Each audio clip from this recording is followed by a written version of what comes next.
I'm Julianne DeLynn Hatton, and you're listening to Faith and Reason on the Mormon Faircast.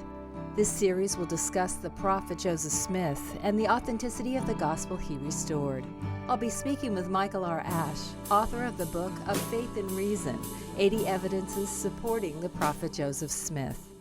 Good evening, Michael Ash. Hi, Julianne. How are things going? Things are going very well, thank you. You've written a piece recently called Bamboozled by the CES Letter. Yes, it's a free PDF file that you can get from Fair Mormon blog, and I spend probably about 150 or 175 pages addressing of, I would say almost I don't want to say viral, but there's a very popular anti-Mormon piece out there that's known as the CES letter, and it's being passed around and targeted to the young adults of the church. And a lot of people that are coming in contact with it don't know necessarily what to do with the information. Some people are struggling, so I thought I'd write a rebuttal. And I did make it available on Amazon in a Kindle format. They forced me to charge a fee, so it's at 99 cents. I didn't have any control over that. But if you want a PDF file, it's available, like I said, from the Fair Mormon blog. And I try to address all the pertinent information in there and show that there's logical and reasonable responses to the arguments made in the CES letter. Well, $1 is about the price of a Coca-Cola at McDonald's, right? That's true, yep. Also, I have noticed that a lot of young people really have been shaken by this CES letter. Right. It's, I think, mostly because as a younger generation, they probably haven't heard some of this stuff before. It's not something that's discussed in seminary or institute or Sunday school or any of the church curriculum, only because it really doesn't have anything to do with how we can make our lives better and more Christ-like, and they're kind of peripheral issues. But for somebody that encounters them for the first time, especially in a negative context, as is presented in the CES letter, they can be troubling. Well, I've read Bamboozled by the CES letter, and what I was impressed with is it's very easy to read. Well, thanks. That's what I was hoping to accomplish with it. It's concise, and you also use a sense of humor, which I appreciate, without going overboard.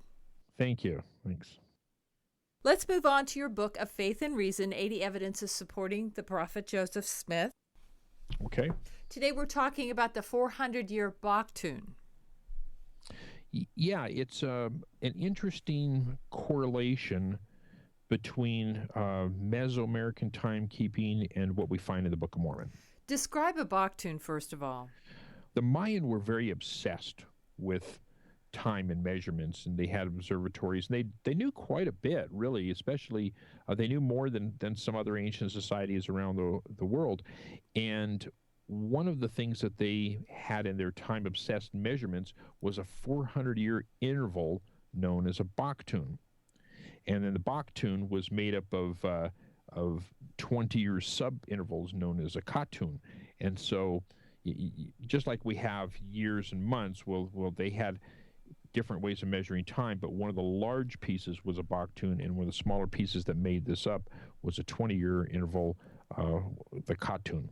Now, the Nephites prophesied in the Book of Mormon that within 400 years after the coming of Christ, that the people would turn to wickedness and then be destroyed. How does this correlate with the Baktun? Well, it's an interesting correlation because you have a very important prophecy, this time frame from one event to another event when something important was going to take place. And this is pretty much how the Mayan would have tried to designate timekeeping as well, that they use these chunks of time, and in this case a very large chunk of 400-year period, to note between one event and another. And what also makes this interesting is that, like I said, the Katun was a sub-interval in the Baktun, and it was 20-year cycles. And in Moroni 10:1, we read, when Moroni bids us farewell, he says 420 years following the sign that he bids us farewell since the coming of Christ.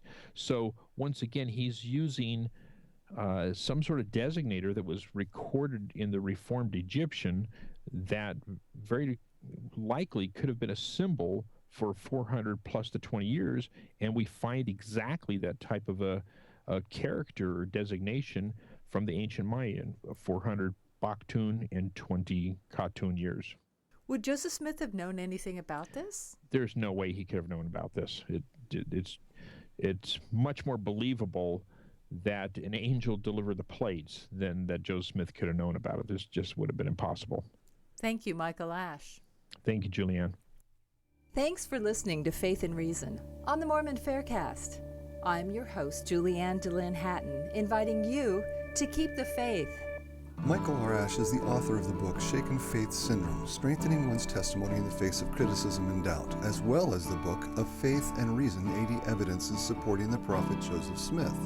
Faith and Reason is produced by Tom Hatton with music courtesy of Arthur Hatton.